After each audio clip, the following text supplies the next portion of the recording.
What's good, everybody? Welcome back to my channel. I'm sitting outside on my balcony. It's really nice outside. So it's been a hot minute and a half since I made a video. Obviously, I'm bored. Quarantine for someone like me is like the worst social isolation is one of the worst things for me because, you know, being social is like my life, so it's fine. We're all fine. It's fine. So I decided to make this video. All my necklaces are stuck together. I decided to make this video like a question and answer. So I posted on Instagram like, hey, if you guys have any questions, like hit me up. But I actually got a couple really good questions that I'm gonna take this time to answer. If you haven't followed my Instagram yet, give it a follow at TAY. So yeah, we'll see where it takes us. So the first question I'll answer is, where are we? When did mental health first affect you? So good question. I mean, if you go back and you look at videos of me as a kid, it's very obvious I had ADHD. I basically don't stop moving or talking the entire time. But like, from what I can kind of consciously remember, I've always had trouble with friends. I don't know, it just always would feel like something was wrong, or like I was losing friendships, or like I was the problem. Sorry, it's a little bit windy, my computer's like moving. But I really remember back to middle school, and then I'd say probably middle school is when like it really started to take a weird decline, but also like I didn't know what mental health, mental illness, mental whatever was back then. And I don't remember why I started self-harming, but I know that it was the summer between my 8th grade year and my freshman year of high school. I remember socially feeling very like ostracized and like pressured, even though like I did have a lot of friends. I just felt like anytime I would open my mouth, like the words that I wanted to say just wouldn't come out right, and I was always self-conscious about what I was saying. And I mean, come to find out, it's like social anxiety and all that kind of great jazz. Second question, this was kind of interesting, kind of fun. On to the next one. I don't like this is cutting off but I can't like stand up. So, anywho. What do you like to do in your free time? Well, that has changed since, oh, my dad just texted me to give my email. That has changed since good old social distancing quarantine stuff has started. Before, my free time basically was just Netflix. I wish I always hated saying that. I was always like kind of embarrassed, like, you don't do anything with your time, you just watch Netflix, like what is wrong with you? But I mean, when you're doing school and work and working out and all those kind of things, I hate that I yawn so much. So my free time right now, I mean, yeah, I still watch Netflix. I do spend like an aggressive amount of time scrolling through social media, and it's a little bit of like a avoidance, like distancing thing, like that I can just kind of check out and not have to deal with emotions or whatever's going on in my life. But after that, art stuff, I really love like sketching and drawing, but that can be kind of difficult because I get really hard on myself when I don't like the way something turns out, which is why during this quarantine I was really hyped that I found it. My repurposed book that I got I started making when I was in Skyland. Basically what it is it's a book that, you know what, fuck it, I'm gonna go grab it, 1 second. So this was just a regular book. What Helen, the art director, had us do, you weren't really supposed to read through it, you were supposed to just grab one, but I carried that thing around with me everywhere, and I just had a bag of craft shit that I would work on during groups. Oh my god, I'll grab the other one later. But so you take a book, and then as you go, you have to rip pages out or else it gets too full. But for example, in this one, like, this was like the first page. My whole first chapter in this one, we did this thing where I did this thing. These are like stamps basically. So like you roll the roller thing over a glob of paint that's on top of a pattern. And so the whole first chapter, I did blackout poetry, and it has to do with like, it's kind of dark, I'm not gonna lie, which I did on purpose because like I wanted the dark words to like oppose whatever the light colors were over here. So blackout poetry, and what that is like you take a page and you go through, it's like I'm working on one right now. You go through and you circle what you want to keep.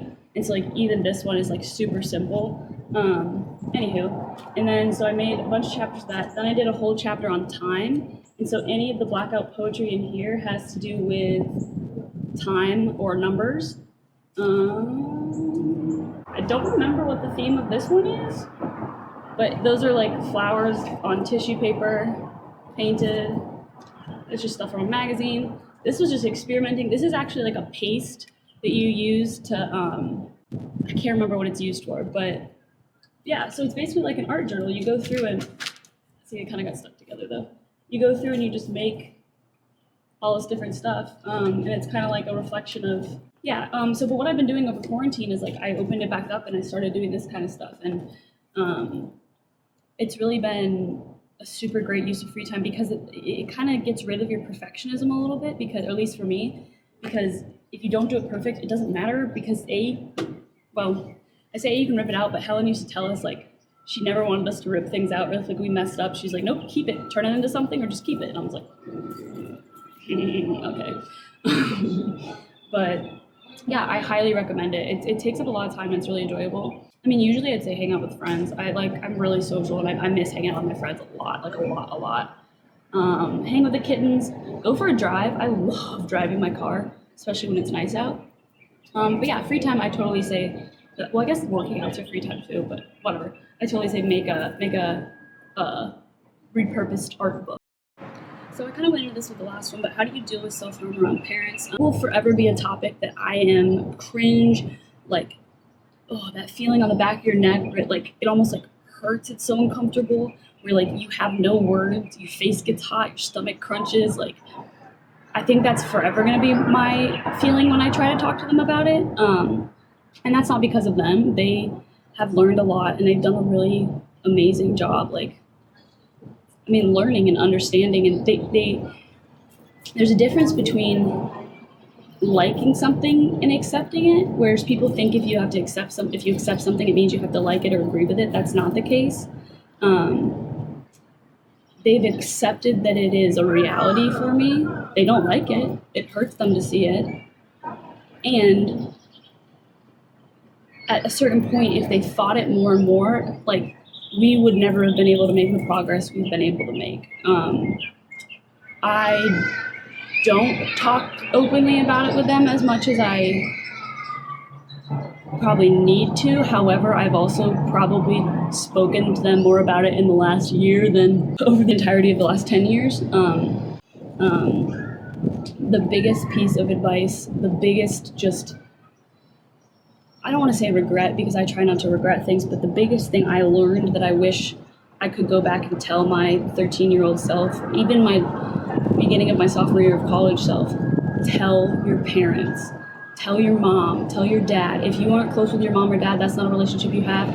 Tell your uncle, tell your aunt, I know people whose family life was not great, but they basically lived with a family friend, not actually, but tell that family friend parent, the sooner you start talking about it, the sooner you can get to the root of the problem, and the sooner you can get to the root of the problem, the sooner you can get the help that you need and deserve. And it's really hard in those dark places to see that you deserve being helped or deserve help, but everyone deserves help. And the sooner you practice and learn to talk about it, it's gonna be so awkward the first 30 times you try to talk about it, or even all of the times. I still hate it, but every time I try to talk about it and I try to be a little more open, it slowly opens that door to,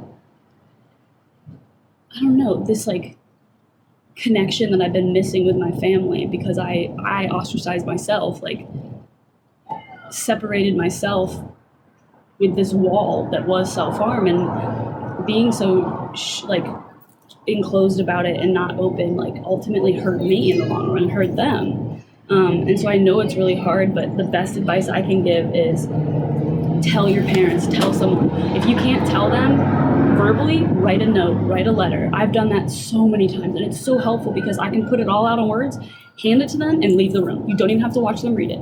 But then they know, and they know you're trying. And like I said, it can be totally difficult, but that's when you rely on the other people in your life who are really supportive and can help you, push you in that direction to tell your parents. And everyone's parents will react differently, but ultimately, I would say you really want to tell them. Next question, what are some alternatives for self-harm? But a couple of my favorite alternatives are, which is a little bit difficult right now because of like isolation and whatnot, but get out of the house, go for a walk, go to a friend's house, FaceTime a friend. Um, there's something called the tip skill, which is like you basically are changing your body chemistry. So hold ice cubes in your hands for as long as and hard as you can. Because it's still like a pain response. It's just obviously not actually harmful. Stick your face in a bowl of ice cubes or ice water. Intense exercise. So like go literally sprint as hard as you can, even if you suck at running. And it could be like 2 or 3 times, but it doesn't matter. Because it changes your body chemistry, which ultimately will change your thoughts. The less you can keep the things you self-harm with in your house, like don't keep things that you use to self-harm with in your house if you can help it, because you can tell yourself, like, oh, I'm not going to use it, but it comes down to it, you're probably going to. Another alternative, I know a lot of people like the rubber band thing. It doesn't really work for me, but I've heard great things. Something that I have tried that does help me every once in a while is drawing with red pen or red marker. I actually prefer red pen. I don't know why.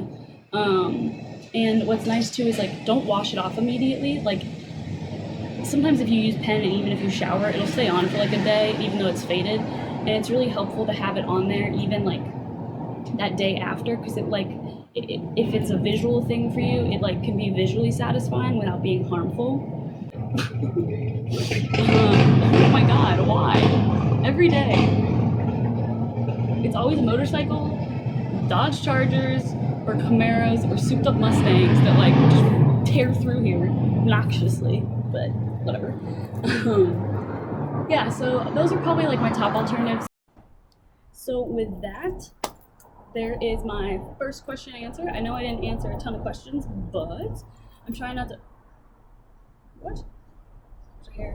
I'm trying not to make this video too long. Like I said, follow me on Instagram if you hadn't had the chance. I'm gonna try to do these question and answers every so often. Leave comments down below if you have any more questions. I am, now that I have my life mildly back together and then school's ending in like 2 weeks, I'm going to start posting way more videos. And so I want to thank everybody who asked me questions. I really appreciate everyone who has supported me through all of this. Here goes a motorcycle or a car. But I really appreciate everyone who supported me through this and everyone who supported me throughout all of this. I hope you guys are staying safe and staying well during this time of quarantine isolation. Cars. But again, thank you for watching my question and answer, and I hope you have a wonderful rest of your day, night, evening, morning, whatever it is. Bye, guys.